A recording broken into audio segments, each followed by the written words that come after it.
Peperomia শাক তুলছি।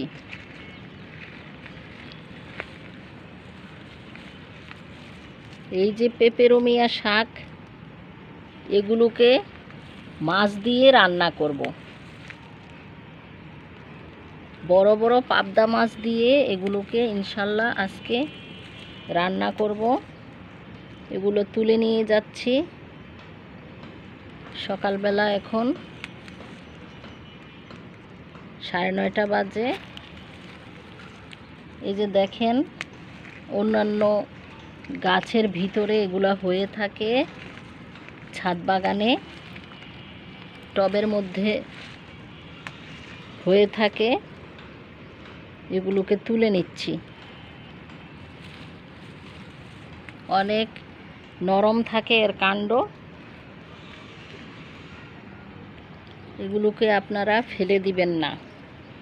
Peperomia অনেকে বলে দীপ্ত লুচি পাতা, দীপ্ত লুচি পাতা, তবে আমরা এটাকে পেপেরোমিয়া বলি। এটার পরিচিতি আছে অবশ্যই আমার আরও ভিডিওতে। এই যে আরও গাছ তুলেছি। গাছটাকে আলাদা করে দেখাচ্ছি।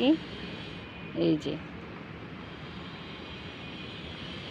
সুন্দর নরম একটা পুঁইশাকের ভাব আসে, তবে এটার মধ্যে আলাদা একটা গন্ধ আছে। এই গাছটা আপনারা নিঃসন্দেহে খেতে পারেন। ছাদ বাগানের অন্যান্য শাক তুলেছি, মিষ্টি কুমড়া শাক, চাল কুমড়া শাক, পুঁই শাক। জানেন 2 রকমের পুঁই শাক আছে, সবুজ পুঁই, লাল পুঁই। আর এই পেপেরোমিয়া। পুঁই শাক দিয়ে ইলিশ মাছ রান্না করব ইনশাল্লাহ। আর এটা তো বলেইছি, পেপেরোমিয়া দিয়ে পাবদা মাছ রান্না করব। তো আপনারা সবাই গাছটি চিনলেন, এটা খেতে পারেন নিঃসন্দেহে।